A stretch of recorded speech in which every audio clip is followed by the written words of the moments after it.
Hello বন্ধুরা, আমি মাম্পি। আমার নতুন একটি রান্নার ভিডিওতে তোমাদের সকলকে জানাই স্বাগত। আশা করি তোমরা প্রত্যেকে সবাই খুব ভালো আছো আর আমিও খুব ভালো আছি। প্রত্যেকবারের মতো আজও একটা নতুন রান্নার রেসিপি নিয়ে তোমাদের কাছে চলে এসেছি। আজ করে দেখাবো আলু ফুলকপি দিয়ে নিরামিষ তরকারি। ফুলকপি দিয়ে কিন্তু নানান রকমের রেসিপি তৈরি করা যায়, যেমন ফুলকপির পাকোড়া, ফুলকপির মাঞ্চুরিয়ান, মাছের ঝোলেও কিন্তু ফুলকপি খুবই ভালো লাগে খেতে। ঠিক সেই রকমই ফুলকপির একটা নিরামিষ রেসিপি নিয়ে আজকে তোমাদের কাছে চলে এলাম। একেবারে ঘরোয়া উপকরণ দিয়ে আর অল্প সময়ের মধ্যে কি করে আজ এই রান্না করব সেটাই আজ তোমাদের সাথে শেয়ার করব। এছাড়াও এই রান্নাটা যেহেতু নিরামিষ ভাবে তৈরি করব, তাই তোমরা কিন্তু কোনো নিরামিষের দিনও কিন্তু মেনুতে এই রেসিপিটা রাখতে পারো। তাহলে চলো বন্ধুরা, বেশি কথা না বলে আজকে রান্নাটা শুরু করে ফেলি। আজকে রান্নার জন্য যে উপকরণগুলো লাগছে চলো সেগুলো আগে তোমাদের দেখিয়ে দিই। দেখো, এখানে আমি ফুলকপি কেটে নিয়েছি। ফুলকপিগুলোকে কিন্তু আমি এরকম বড় বড় পিস করেই রেখেছি। এখানে দুটো মাঝারি সাইজের আলু কেটে নিয়েছি। আলুগুলোকেও দেখো আমি এরকম ডুমো ডুমো করে কেটেছি। এখানে একটা বড় টমেটোকে আমি কুচি করে রেখেছি, আর আছে দুটো কাঁচা লঙ্কা। আর মশলার মধ্যে কি লাগছে দেখো, লাগছে নুন, হলুদ গুঁড়ো, লঙ্কা গুঁড়ো, জিরে গুঁড়ো, গোটা জিরে, চিনি, আদা বাটা, একটা শুকনো লঙ্কা, একটা তেজপাতা। আর এখানে আছে গোটা গরম মশলা। গোটা গরম মশলার মধ্যে রয়েছে এক টুকরো দারচিনি, দুটো লবঙ্গ, দুটো এলাচ। আমি এই গোটা গরম মশলাটাকে বেটে ব্যবহার করব, তোমরা চাইলে এখানে গুঁড়ো গরম মশলাও ব্যবহার করতে পারো। আর আজকে রান্নার জন্য লাগবে সরষের তেল। তাহলে এই হচ্ছে আজকে রান্নার উপকরণ। রান্না শুরু করার আগে প্রথমে আমরা ফুলকপিগুলোকে একটু ভাপিয়ে নেব। তাই জন্য আমি গ্যাসের মধ্যে একটা কড়াই বসিয়ে দিয়েছি, আর তার মধ্যে দিয়ে দিলাম বেশ খানিকটা জল। তারপরে এই জলটা একটু গরম হয়ে গেলে এর মধ্যে দিয়ে দেবো স্বাদ মতো নুন। তারপর নুনটা খুব ভালো করে জলের সাথে মিশিয়ে নিয়ে কেটে রাখা ফুলকপিগুলোকে এর মধ্যে দিয়ে দেবো। তারপরে নুন জলের মধ্যে ফুলকপিগুলোকে একটু নাড়িয়ে চাড়িয়ে নিয়ে 3 থেকে 4 মিনিট একটু ভাপিয়ে নেব। এইভাবে যদি রান্না শুরু করার আগে ফুলকপিগুলোকে একটু নুন জলের মধ্যে দিয়ে ভাপিয়ে নাও, তাহলে কিন্তু ফুলকপি খেলে যাদের গ্যাসের প্রবলেম হয় সেটা কিন্তু আর হবে না। এছাড়াও যদি ফুলকপির মধ্যে কোনো পোকা থাকে তাহলে কিন্তু সেটা খুব সহজেই বেরিয়ে যাবে। দেখো, 3-4 মিনিট হয়ে গেছে। আমি ফুলকপিগুলোকে কিন্তু একটু ভালো করে ভাপিয়ে নিয়েছি। এবার এগুলোকে আমি একটা একটা করে ছেঁকে জল থেকে তুলে নিয়ে অন্য একটা পাত্রে রেখে দেবো। তাহলে তোমরা বুঝতেই পারলে ফুলকপি রান্না করার আগে এইভাবে কিছুক্ষণের জন্য একটু ভাপিয়ে নিতে হবে। তারপর সমস্ত ফুলকপিগুলো জল থেকে ছেঁকে তুলে নিয়ে আমি গ্যাসের মধ্যে আবার কড়াই বসিয়ে দিয়েছি। আর কড়াইটা খুব ভালো করে গরম করে নিয়ে এর মধ্যে দিয়ে দিলাম সর্ষের তেল। তারপর তেলটাকেও একটু ভালো করে গরম করে নেব। তারপর তেলটা যখন খুব ভালো মতো গরম হয়ে যাবে এর মধ্যে দিয়ে দেবো স্বাদ মতো নুন আর হাফ চামচের মতো হলুদ গুঁড়ো। তারপর তেলের সাথে নুন আর হলুদটা খুব ভালো করে মিশিয়ে নিচ্ছি খুন্তি দিয়ে। তেলের সাথে নুন হলুদটা ভালো করে মেশানো হয়ে গেলে এবার এর মধ্যে দিয়ে দেবো ভাপিয়ে রাখা ফুলকপিগুলো। তারপর মিডিয়াম ফ্লেমে ফুলকপিগুলোকে একটু হালকা করে ভেজে নেব। ফুলকপি ভাজার সময় কিন্তু কখনোই হাই ফ্লেমে দেবে না, কারণ ফুলকপি কিন্তু প্রচুর পরিমাণে তেল টেনে নেয়। তাই যদি হাই ফ্লেমে ফুলকপিগুলো ভাজতে যাও তাহলে দেখবে তেল কিন্তু শুকিয়ে গেছে, অথচ ফুলকপি ভাজা হয়নি। আমি 2 থেকে 3 মিনিট সময় নিয়ে ফুলকপিগুলোকে একটু হালকা করে ভেজে নিয়েছি। আর দেখো, এর থেকে বেশি কিন্তু আর ভাজবো না। ফুলকপির গায়ে যখন একটা লালচে রং ধরা শুরু করবে তখনই এগুলো এবার তেল থেকে ছেঁকে অন্য একটা পাত্রের মধ্যে তুলে রাখবো। সমস্ত ফুলকপিগুলো তেল থেকে তোলা হয়ে গেলে এবার ওই তেলের মধ্যে দিয়ে দেবো কেটে রাখা আলুগুলো। আর তার মধ্যে দিয়ে দেবো স্বাদ মতো নুন আর হাফ চামচের মতো হলুদ গুঁড়ো। তারপর একই রকম ভাবে আলুগুলোকে একটু লাল লাল করে ভেজে নেব। তারপর দেখো, আলুগুলো খুব ভালো মতো ভাজা হয়ে গেছে।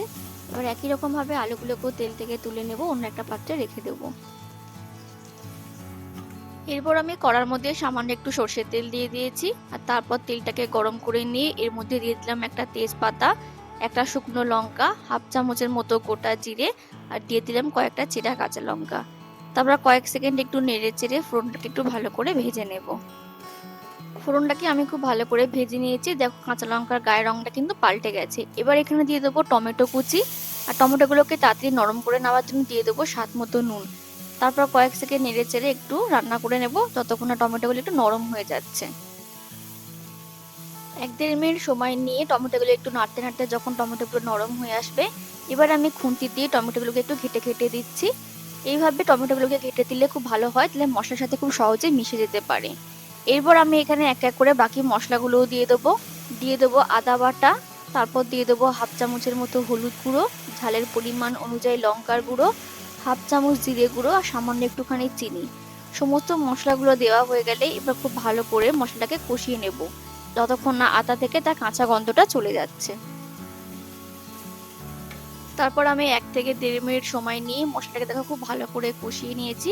আর মশলাটা কিন্তু খুব ভালোভাবে কষে গেছে, তেলও ছেড়ে দিয়েছে। আর দেখে বুঝতেই পারছো টমেটোগুলো কিন্তু খুব ভালোভাবে মিশে গেছে। এবার আমি এখানে সামান্য একটুখানি জল দিয়ে দিলাম, যাতে না মশলাটা তলায় লেগে গিয়ে পুড়ে যায়। জল দিয়ে সমস্ত মশলার সঙ্গে ভালো করে একটু মিশিয়ে নিয়ে ফুটিয়ে নেব। তারপর এখানে দিয়ে দেবো আগে থেকে ভেজে রাখা আলু আর ফুলকপিটা। তারপর আলু ফুলকপির সাথে সমস্ত মশলাটা খুব ভালো করে মিশিয়ে নিয়ে আরও কিছুক্ষণ একটু ফুলকপি আলুর সাথে মশলাটাকে কষিয়ে নেব। এইভাবে যদি ধাপে ধাপে মশলাটা ভালো করে কষিয়ে নেওয়া হয়, তাহলে মশলাটা খুব ভালো করে কষানো হয় আর মশলা থেকে কোনো কাঁচা গন্ধও থাকে না। এইভাবে কিছুক্ষণ অন্তর অন্তর একটু নেড়ে দিতে হবে, তা না হলে কিন্তু মশলাটা তলায় লেগে গিয়ে পুড়ে যাবে। 1.5-2 মিনিট সময় নিয়ে আমি মশলার সাথে সমস্ত ফুলকপি আলুটা ভালো করে কষিয়ে নিয়েছি। এবার আমি এখানে দিয়ে দেবো জল। আমি এখানে গরম জল ব্যবহার করেছি। তোমরা তোমাদের রান্নায় যে পরিমাণ ঝোল বা গ্রেভি রাখতে চাইছো সেইভাবে তোমরা এখানে জলটা এখানে দিয়ে দেবে। এছাড়াও কিন্তু ফুলকপি আলুটা কিন্তু সেদ্ধ হতে হবে, সেটা বুঝে কিন্তু জলটা দিতে হবে। জলটা দিয়ে সমস্ত সবজি এবং মশলার সাথে ভালো করে একটু মিশিয়ে নিতে হবে। তারপর ঢাকা দিয়ে মিডিয়াম ফ্লেমে 5 থেকে 7 মিনিটের জন্য একটু ফুটতে দেবো সবজিগুলো সেদ্ধ হওয়ার জন্য।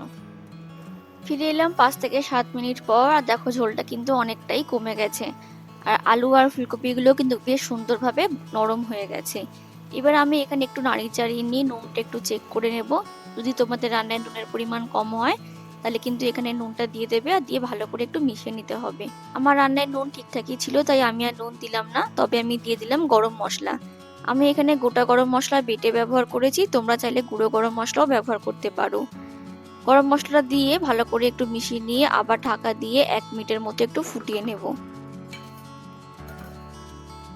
ফিরে এলাম 1 মিনিট পর, আর ঢাকনাটা খোলার সঙ্গে সঙ্গে কিন্তু খুব সুন্দর একটা গন্ধ বেরোলো।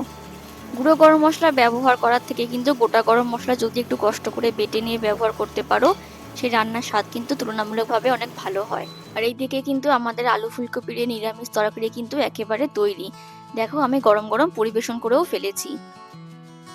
তাহলে বন্ধুরা তোমরা কিন্তু খুব সহজেই আজকের এই রেসিপি তৈরি করে নিতে পারবে, আর নিরামিষের দিনে কিন্তু এই রেসিপি তোমরা মেনুতে রাখতে পারো। গরম ভাতের সাথে খেতে তো ভালো লাগেই, এছাড়া রুটি দিয়ে খেতেও কিন্তু খুবই ভালো লাগে। তাহলে বন্ধুরা আমার আজকের রেসিপি তোমাদের কেমন লাগলো প্লিজ কমেন্ট করে জানিও। ভালো লাগলে একটা লাইক করে দিও, আর আমার চ্যানেলটাকে সাবস্ক্রাইব করে দিয়ে আমার পাশে থেকো। দেখা হবে পরের অন্য কোনো একটা রান্নার ভিডিওতে। ততক্ষণের জন্য ভালো থেকো, সুস্থ থেকো এবং অবশ্যই সাবধানে থেকো। টাটা।